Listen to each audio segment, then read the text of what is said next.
أعوذ بالله من الشيطان الرجيم بسم الله الرحمن الرحيم رب اشرح لي صدري ويسر لي أمري واحلل عقدة من لساني يفقهوا قولي رب زدني علما. پارہ 13 سورہ رعد تھرڈ ربع اس کا ہم ریویو کریں گے. آیت 19 سے سٹارٹ کرتے ہیں. افمن یعلم انما انزل الیک من ربک الحق کمن ہوا اعمی انما یتذکر اولو الالباب. کیا بھلا جو شخص جانتا ہو کہ بے شک جو کچھ نازل کیا گیا ہے آپ صلی اللہ علیہ وسلم کی طرف آپ کے رب کی طرف سے وہی حق ہے، اس شخص کی مانند ہو سکتا ہے جو کہ وہ اندھا ہے. یقیناً صرف نصیحت حاصل کرتے ہیں عقل والے ہی. اس آیت میں اگر ہم غور کریں تو جیسا کہ ہم جانتے ہیں کہ ماننے والے جو ہیں وہ ہوتے ہیں، وہ کہلاتے ہیں جو ایمان لے آتے ہیں، انہی کو ہم ڈیفائن کرتے ہیں کہ وہ مان جانے والے ہیں. تو اس آیت سے ہمیں یہ پتہ چل رہا ہے کہ مان جانے والوں کی بھی دو قسمیں ہیں، یا ماننے کی بھی دو بنیادیں ہیں. ایک وہ جو علم کی وجہ سے علم کی بنیاد پر مانتے ہیں، اور دوسرے وہ جو سنی سنائی باتوں پر یقین رکھ کر کسی چیز کو مانتے ہیں. تو جو علم کی بنا پر اللہ تعالیٰ کو مانتے ہیں، اس کتاب کو مانتے ہیں، احکامات کو مانتے ہیں، وہ شعوری مسلمان کہلاتے ہیں. اور جو سنی سنائی باتوں کو فالو کر کے اس کو عمل کر کے کو بنیاد بنا کر اس کو اپنے ایمان کی بنیاد بناتے ہیں، وہ رواجی مسلمان کہلائیں گے.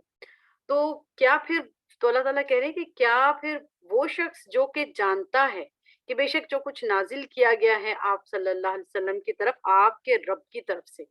یعنی یہاں پر اگر ہم غور کریں تو جو یہ کہا گیا کہ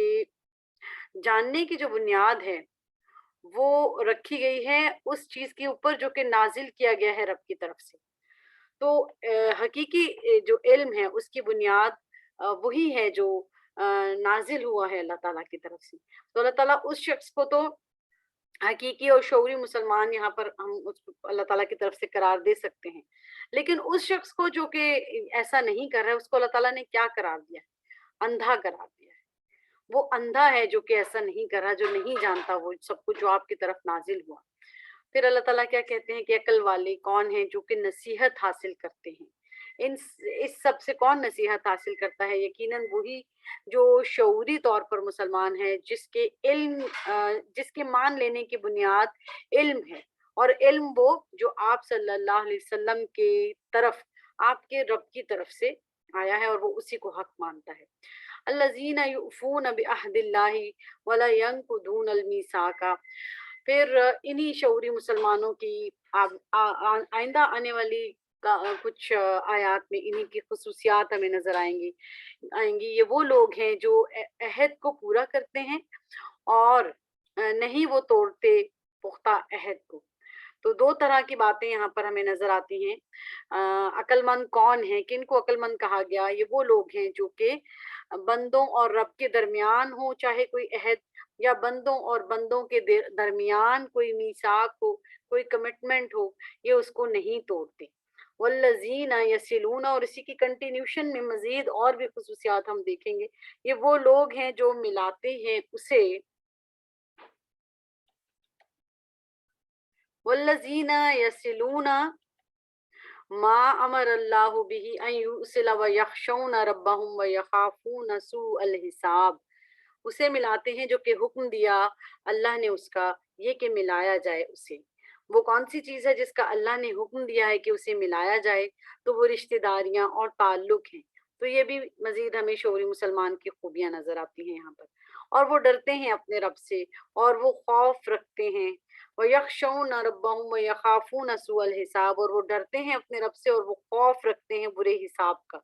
یہ تمام تر خوبیاں اس شعوری مسلمان کی ہیں جس کے ایمان کی بنیاد علم ہے. والذین، اور مزید ان خصوصیات کی کنٹینیوشن جاری ہے. والذین صبروا ابتغاء وجہ ربهم واقاموا الصلاة وانفقوا مما رزقناهم سرا علانیۃ ویدرؤون بالحسنۃ السیئۃ اولئک لهم عقبی الدار. اور وہ لوگ جنہوں نے صبر کیا اپنے رب کی رضامندی چاہنے کے لیے، اور انہوں نے قائم کی نماز، اور انہوں نے خرچ کیا اس سے جو ہم نے رزق دیا انہیں پوشیدہ اور ظاہری طور پر، اور دور کرتے ہیں نیکی کے ساتھ برائی کو، وہی لوگ ہیں، کہو ان کے لیے اچھا انجام ہے آخرت کے گھر کا۔ تو مزید شعوری مسلمان کی جو خوبیاں یہاں پر ہمیں نظر آ رہی ہیں وہ یہ کہ وہ نماز قائم کرتے ہیں اور وہ خرچ کرتے ہیں جو اللہ تعالیٰ نے انہیں رزق دیا ہے، نہ صرف یہ کہ پوشیدہ خرچ کرتے ہیں، ظاہری طور پر بھی خرچ کرتے ہیں، اور نیکی کے ساتھ برائی کو دور کرتے ہیں۔ ام، اب یہاں پر اس تمام ٹیکسٹ میں بھی ہمیں جیسے آیت 21 میں یخشون ربہم کا ذکر ہے، اور آیت 22 میں والذین صبروا کا ذکر ہے، تو یہ وہ تمام میتھڈالوجی ہے، وہ تمام راستہ ہے جس کے ذریعے سے وہ ان خوبیوں کا حصول ان کے لیے آسان ہوتا ہے۔ تو کمٹمنٹ پر پورا اترنا، عہد کا پورا کرنا، رشتہ داریوں کو، تعلقات کو جوڑ کر رکھنا، اپنے رب سے ڈرتے رہنا، اور اپنے رب کا اور برے برے حساب کے دن سے خوف رکھنا، نماز کا قائم کرنا، خرچ کرنا رزق میں سے، برائی کو نیکی کے ساتھ دور کرنا، یہ وہ تمام ایسی چیزیں ہیں جس کے لیے یہاں پر ان آیات میں ہمیں وہ میتھڈالوجی بھی بتائی جا رہی ہے کہ کس میتھڈالوجی سے یہ سب کچھ اچیو ہوگا۔ تو اس کا کی پوائنٹ اگر ہم غور کریں تو صرف ایک ہی ہے، صبر۔ تو صبر کے ساتھ، اور مزید اگر ہم غور کریں تو یخشون ربہم، خشیت الہی ہوتی ہے تبھی انسان کے اندر یہ کوالٹیز آتی ہیں۔ تو خشیت الہی اور صبر کے بغیر ان خوبیوں کو پانا انسان کے لیے ممکن نہیں ہے۔ مزید اگر ہم غور کریں تو جو جو خرچ کرنے کی حکمتیں ہیں وہ یہاں پر دو طرح سے ڈیفائنڈ ہیں، سرم و علانیتاً۔ تو پوشیدہ بھی خرچ کرو، اعلانیہ بھی خرچ کرو، اور قرآن کی ہی تعلیمات، نبی پاک صلی اللہ علیہ وسلم کی ہی تعلیمات سے ہمیں پتہ چلتا ہے کہ پوشیدہ کیا خرچ کرنے کے احکامات ہیں اور اعلانیہ کیا خرچ کرنے کے احکامات ہیں یا ترجیحات بتائی گئی۔ صدقات کو پوشیدہ اور فرائض کو اعلانیہ طور پر خرچ کیا جائے تاکہ دوسروں کو بھی اس سے رغبت حاصل ہو، ان سے ان کو موٹیویشن ملے۔ یدرؤون، یہاں پر ایک آیت 22 میں ہمیں ایک لفظ نظر آتا ہے، تو یدرؤون کو کا اگر ہم میننگ دیکھیں تو اس کا مطلب ہوتا ہے تیزی سے دور کرنا۔ تو اس آیت 22 میں ہمیں برائی کو دور کرنے کا جو طریقہ بتایا جا رہا ہے اس میں دو ہمیں چیزیں کلیئر آؤٹ ہوتی ہیں کہ برائی کو دور تو کیا جائے لیکن اس کو تیزی سے دور کیا جائے، نہ کہ انتظار کیا جائے کہ کچھ ہوگا، کوئی اور آئے گا، کچھ لوگ ملیں گے پھر اس کو ختم کریں گے۔ تو جیسے ہی برائی کو دیکھا جائے اس کو دور کرنا چاہیے۔ اور دوسری چیز یہ کہ بہت ہی ایک کی پوائنٹ یہاں پر بتایا گیا کہ برائی کو بھلائی سے ختم کیا جائے، نہ کہ برائی کو برائی سے ختم کیا جائے۔ یہ ہمارے لیے اس میں بہت اہم ایک سبق ہے کہ ہم اگر کوئی ہمارے ساتھ برا سلوک کرتا ہے تو اس چیز کو ہمیں بنیاد نہیں بنانا چاہیے کہ اس کا عمل برا ہے تو ہم بھی ایک برا رویہ ظاہر کریں، بلکہ اس رویے کو بھلائی کے رویے سے ختم کیا جا سکتا ہے۔ جنات عدن یدخلونہا ومن صلح من آبائہم، باغات ہیں ہمیشگی کے، وہ داخل ہوں گے ان میں۔ اور یہ اب سارا انجام بتایا جا رہا ہے ان کا کہ ان کے آخرت کے گھر کا انجام کیسا ہوگا، ان کے لیے ہمیشگی کے باغات ہوں گے، اور وہ ان میں، اور وہ جو نیک ہوئے ان کے باپ دادوں سے، اب ان کے آباء و اجداد کا ذکر آیا، اور ان کی زوج کا اور ان کی اولاد کا، وہ ازواجہم و ذریاتہم والملائکۃ یدخلون علیہم من کل باب، اور ان کی بیویوں اور ان کی اولاد سے وہ بھی جنتوں میں داخل ہوں گے۔ یعنی جو بھی نیک کام کرے گا تو اس کے تمام جو اہل و عیال ہیں ان کو بھی جنت حاصل ہوگی، اور ان کے ساتھ فرشتے داخل ہوں گے جنت میں، اور وہ ہر دروازے پر داخل ہوں گے، اور وہ فرشتے کیا کہیں گے؟ سلام علیکم بما صبرتم فنعم عقبی الدار، کہیں گے وہ فرشتے کہ سلام ہو تم پر اس وجہ سے کہ تم نے صبر کیا۔ تو صبر ہی ہمیں ایک کی پوائنٹ یہاں پر نظر آتا ہے کہ ان تمام تر خصوصیات کے حصول کے لیے جو راستہ اختیار کرنا ہوگا وہ صبر ہے۔